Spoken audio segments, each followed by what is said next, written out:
Anda menyaksikan Kompas Bisnis, Saudara, bersama saya Yan Rahman. Kompas Bisnis hari ini mengangkat topik jagung usut investasi Telkom. Ada apa? Ya, Kejaksaan Agung menyatakan tengah menyelidiki investasi PT Telkom Indonesia di Gotoh. Kepala Pusat Penerangan Hukum atau Kapus Penkum Kejagung Republik Indonesia, Anang Supriyatna, ini membenarkan kabar penyelidikan ini. Namun Anang belum menjelaskan secara rinci terkait duduk perkara ini maupun siapa saja pihak-pihak yang sudah diperiksa. Perlu diketahui, Saudara, sebelumnya Telkom melakukan investasi di Gotoh pada tahun 2020, tepatnya pada PT Aplikasi Karya Anak Bangsa atau Gojek. Kala itu investasi dalam bentuk obligasi konversi tanpa bunga setara 2,1 triliun rupiah per 31 Desember 2020. Lalu, apa yang salah dari investasi ini sehingga Kejaksaan Agung harus menyelidikinya? Berikut keterangan lebih lengkap dari Kapus Penkum Kejagung RI, Anang Supriyatna. Kami terkait adanya investasi Telkom ke Gotoh ya. Terkait investasi Telkom ke Gotoh masih dalam tahap penyelidikan. Ini masih sifatnya masih tertutup. Berarti sudah dilidik ya? Penyelidikan.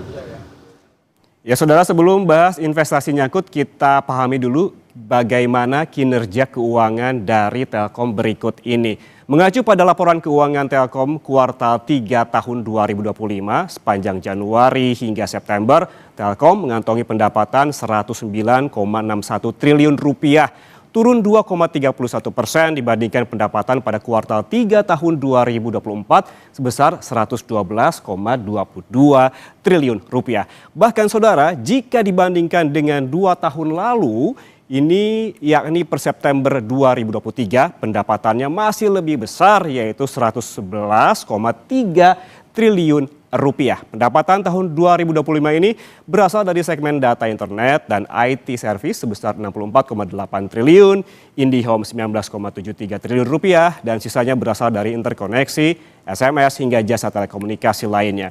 Sementara itu, laba bersih Telkom per September 2025 juga turun, Saudara, 10,69% dibandingkan tahun 2024, dari 17,67 triliun rupiah menjadi 15,78 triliun rupiah. Bahkan, laba bersih pada kuartal 3 tahun ini jauh lebih kecil dibandingkan periode yang sama tahun 2023 sebesar 19,5 triliun rupiah. Kondisi ini terjadi, Saudara, ini karena emiten plat merah ini masih ditekan sejumlah hal. Pertama, menurut kontribusi bisnis SMS ataupun menurunnya kontribusi bisnis SMS. Kedua, migrasi pola pengguna IndiHome. Dan yang ketiga adalah daya beli masyarakat yang melemah.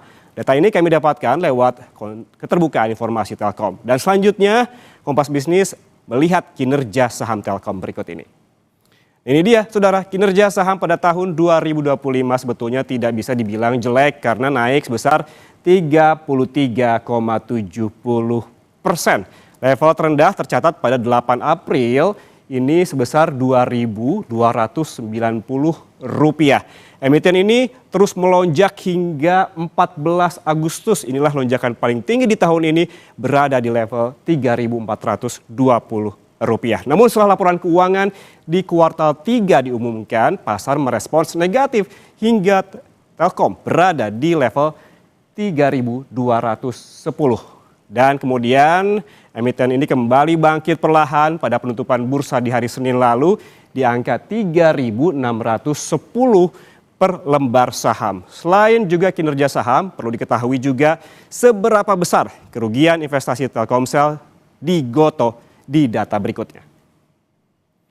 Nah, berikut ini, Saudara, Kompas Bisnis ambil penjelasan investasi Telkomsel ke Gotoh dari laporan keuangan Telkom yang tidak diaudit di Bursa Efek Indonesia pertanggal 30 September 2025 dan juga 2024. Telkomsel ini menilai nilai wajar investasi di Gotoh menggunakan level 1 berdasarkan nilai pasar Gotoh masing-masing sebesar Rp54 dan juga Rp66 per lembar saham. Dari nilai ini, Saudara, maka jumlah kerugian yang belum direalisasi atas perubahan nilai wajar investasi Telkomsel pada Gotoh untuk periode 9 bulan yang berakhir pada tanggal 30 September 2025 dan juga 2024 masing-masing adalah sebesar 380 miliar dan juga 474 miliar rupiah. Nilai ini saudara disajikan sebagai kerugian yang belum direalisasikan dari perubahan nilai wajar atas investasi dalam laporan laba rugi konsolidasian. Kompas Bisnis masih pakai penelusuran laporan keuangan Telkom pada tanggal 16 November 2020. Telkomsel mengadakan perjanjian dengan aplikasi karya anak bangsa yang pada akhirnya merger dengan Goto di 2021. Investasi dalam bentuk obligasi konversi tanpa bunga sebesar 150 juta dolar atau sebesar 2 triliun rupiah lebih per 31 Desember 2021. Telkomsel menilai nilai wajar investasi di Goto setelah stock split adalah Rp375 per lembar saham. Lalu kemana lagi investasi Telkom nyangkut atau merugi? Kompas Bisnis ke data selanjutnya, kita lihat. Ya ini dia. Saudara, Omni Inovasi Indonesia atau punya kode saham Tele dinyatakan pilot oleh Pengadilan Niaga Jakarta Pusat pada 9 Oktober 2025. Kita ini nggak bahas tentang Omninya, namun investasi Telkomnya yang ternyata nyangkut. Telkom punya anak usaha namanya Pins Indonesia. Nah, si Pins inilah saudara yang tertulis di belakang saya ini, yang investasinya nyangkut di Tele sebesar 24%. Ini dulu pas investasi nilainya 1,39 triliun. Sekarang kapitalisasi pasar atau market cap Tele cuma 68 miliar rupiah saja. Apakah investasi Telkom ke Goto dan perusahaan pilot Tele jadi bukti buruknya pilihan investasi Telkom di masa lalu? Ini yang nanti Kompas Bisnis tanya ke saham ataupun ke analis saham di segmen berikutnya. Saudara, Kejaksaan Agung mengonfirmasi tengah menyelidiki dugaan tindak pidana korupsi dalam investasi Telkom ke Goto. Kejagung menduga ada perbuatan melawan hukum dalam investasi ini, tapi di sisi lain investasi Telkom juga nyangkut di perusahaan pilot bernama Omni Inovasi Indonesia atau Tele. Kompas Bisnis nanti akan membahasnya, usai jeda, tetaplah bersama kami.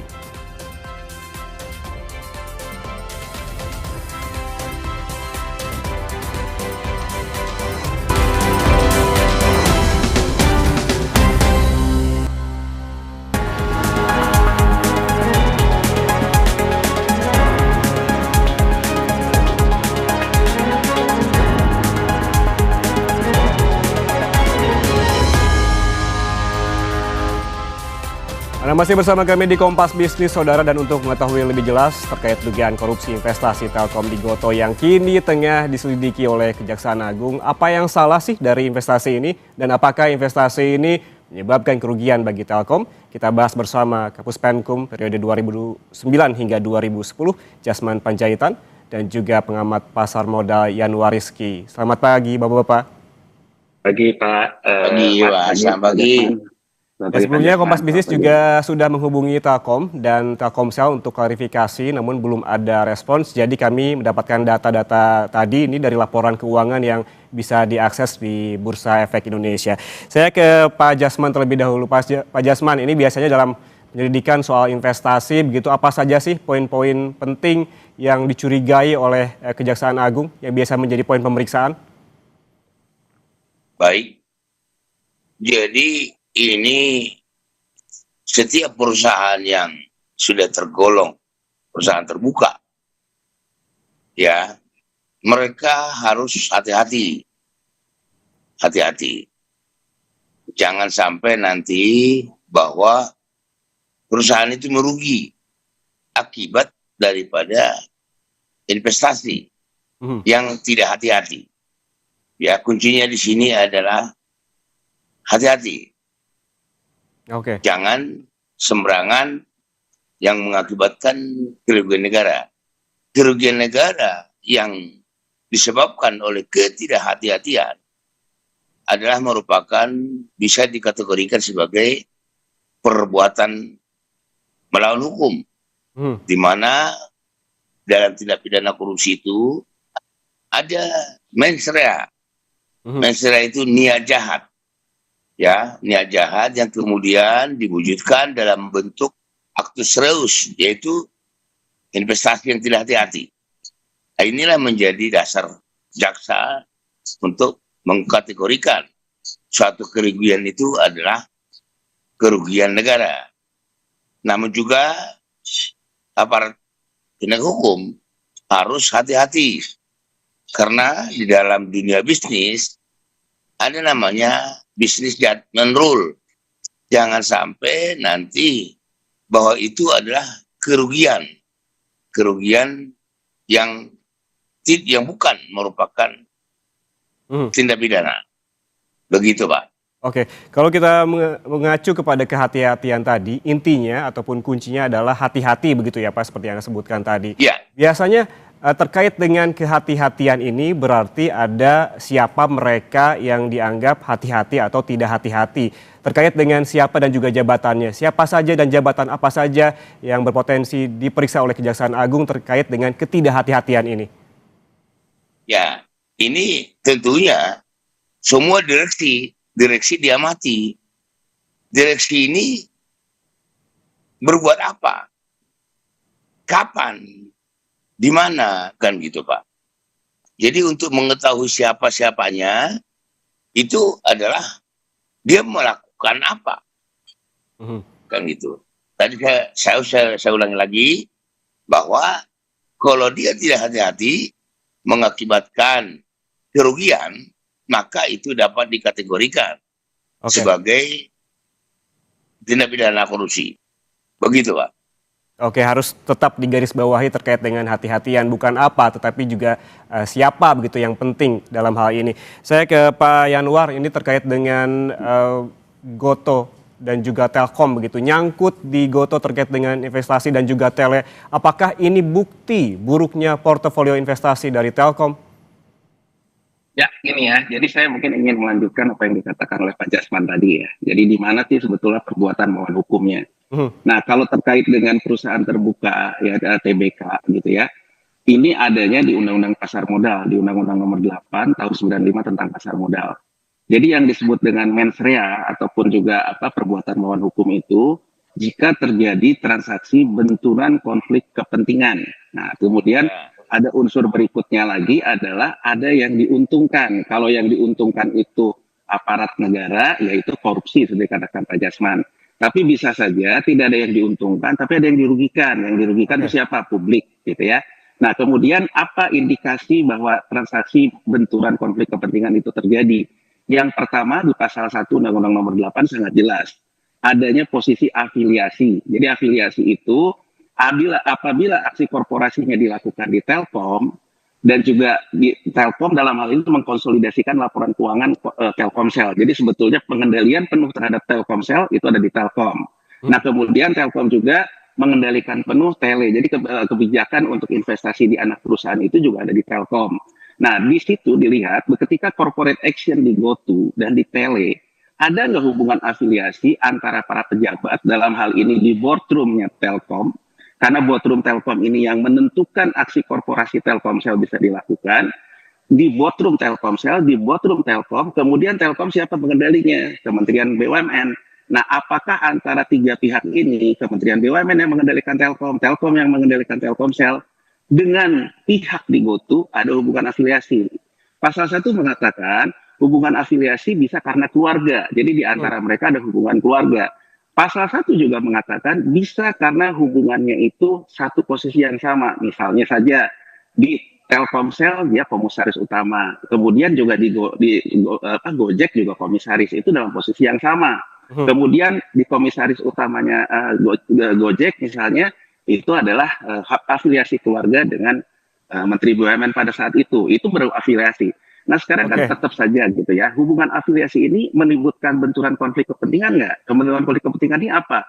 Ada yang diuntungkan, ada yang dirugikan. Tadi saya mengatakan data Kompas tadi sebetulnya sesuai dengan standar akuntansi yang berlaku sekarang, investasi Telkomsel di GoTo itu adalah investasi portofolio.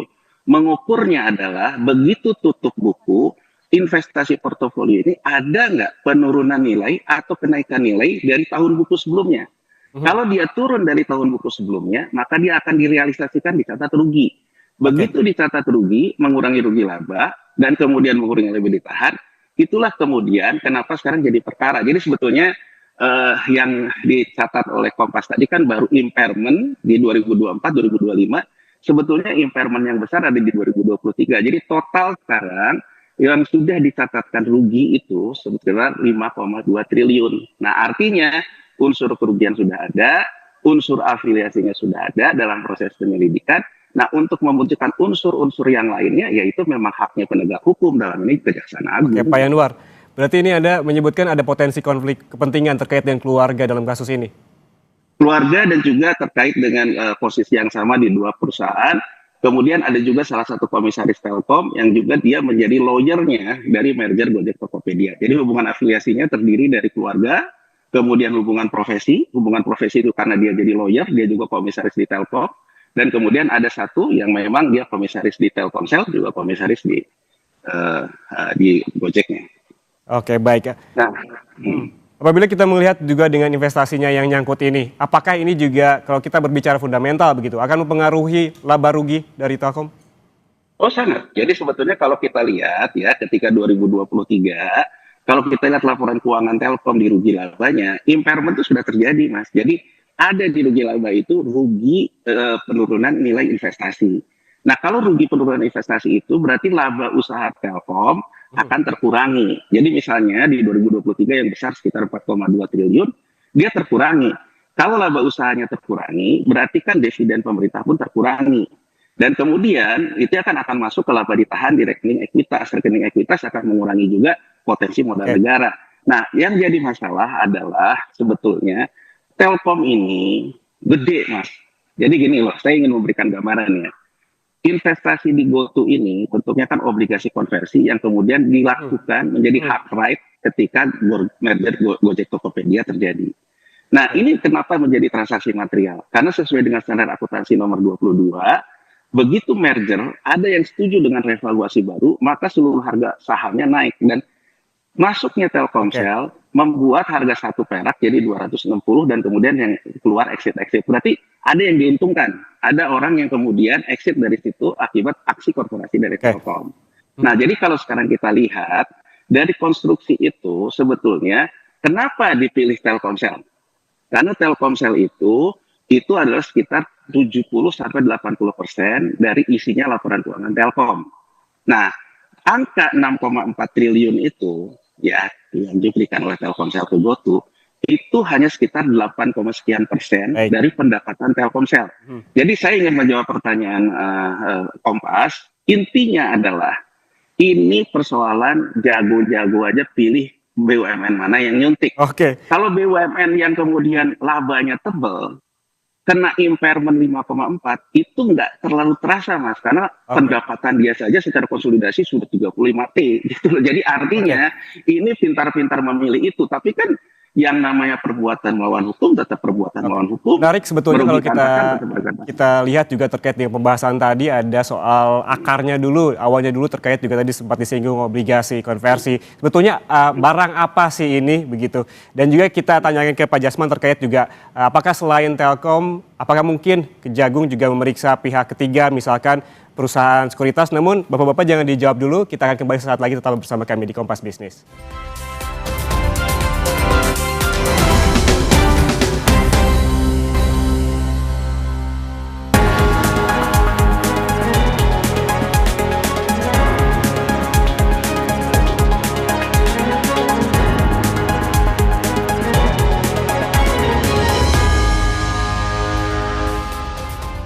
Anda masih bersama kami di Kompas Bisnis, Saudara. Kita lanjutkan perbincangan.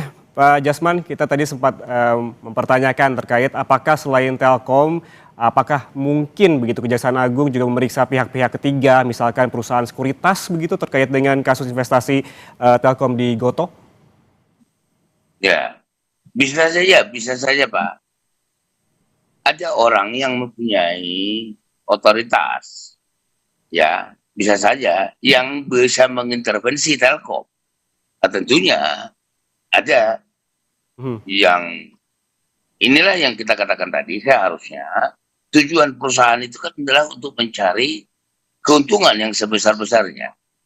Ternyata karena ada intervensi dari pihak tertentu, ya, yang punya otoritas yang bisa mempengaruhi Telkom, maka tindakan investasi itu menjadi merugikan perusahaan gitu Pak. Jadi intinya bisa saja bisa saja. Nanti tentunya Kejaksaan Agung yang punya kewenangan untuk melakukan penyelidikan, yang mengetahui itu siapa gitu Pak.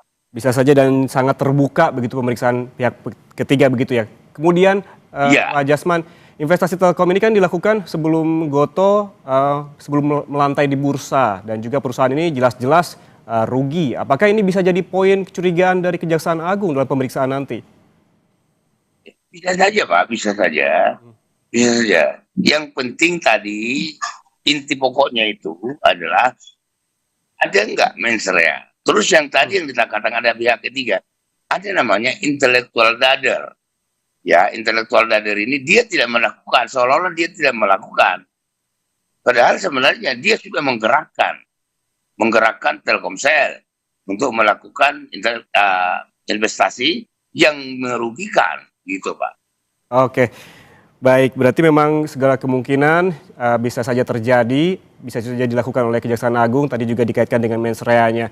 Kemudian kita balik lagi kepada investasinya. Tadi Pak Yanuar sempat menyebutkan terkait dengan obligasi. Pada investasi awal Telkom di Gotoh disebutkan berupa obligasi tanpa bunga. Ini sebetulnya obligasi tanpa bunga itu barang apa? Jadi secara awam apa maksudnya ini? Apa bedanya dengan meminjamkan atau justru ada keuntungan lain di luar bunga? Baik, ini ya, sekarang kita pakai logika aja ya. Semua orang tentu pengen mendapatkan obligasi tanpa bunga, bukan hanya GoTo. Tapi kan kalau Anda tidak dekat dengan kekuasaan, rasanya sulit Anda untuk dapat. Apalagi itu tahun 2020 saat kita juga dalam posisi COVID. Jadi itu menurut saya poinnya aksi korporasi ini baunya tidak cukup sedap. Sekarang kita lihat dulu. Dalam obligasi konversi itu, selain menyatakan tidak ada bunga, obligasi konversi ini kemudian memberikan hak ataupun right kepada Telkomsel untuk mengkonversinya menjadi saham ketika Gojek dan Tokopedia merger. Dan kemudian dalam obligasi konversi itu dikatakan bahwa hak right-nya bukan hanya jadi totalnya akhirnya jadi 300 juta. Jadi kan obligasi konversinya 100, tapi hak right yang nanti dieksekusi menjadi 300 juta. Nah sekarang ketika yang namanya merger Gojek dan Tokopedia terjadi, bukunya kemudian digabungkan, kemudian mereka ada revaluasi selisih goodwill yang besar, sesuai dengan standar akuntansi nomor 22 ya, ini dikatakan revaluasi ini akan diimbangkan dengan harga saham itu akan direvaluasi juga naik. Asal ada investor baru, ini kan dia belum waktu itu masih pre-IPO, belum IPO ya si GoTo-nya ya Mas ya, waktu Gojek Tokopedia merger ya. Nah dalam ketentuan PSAK 22, maka harga acuannya harus ada investor baru ataupun investor lama yang membeli harga revaluasi goodwill baru. Disitulah menjadi materialnya obligasi konversi Telkomsel menjadi penentu angka revaluasi saham GoTo yang tadinya Rp1 menjadi Rp270. Nah, apa ini konteksnya ke depannya? Angka ini dibawa ke book building karena proses merger itu terjadi menuju ke IPO. Jadi ketika IPO penentuan harga yang sampai ke 300 itu didongkrak dulu oleh aksi pre-IPO oleh Telkomsel. Jadi di sini kelihatan sekali bahwa ada unsur bahwa ini something diuntungkan, ditolong. Nah, kalau diuntungkan ditolong ini kalau murni bisnis judgment rule, ujungnya kan kembali lagi bahwa tidak ada yang dirugikan, tidak ada yang diuntungkan. Jadi menurut saya yang terjadi itu seperti ini. Tapi saya juga ingin menyoroti gini ya. Tadi ada pertanyaan Kompas yang menarik yang sebetulnya harus saya jawab. Baik. Kenapa sebetulnya angka Ya berhubung durasi juga mepet begitu ya. Terima kasih atas waktunya bersama kami di Kompas Bisnis. Sangat bermanfaat sekali insight-insightnya terkait juga dengan kasus investasi Telkom ke Gotoh ini. Ini menjadi bahan pembelajaran juga terkait juga dengan Pak Jasman, jadi soal bagaimana langkah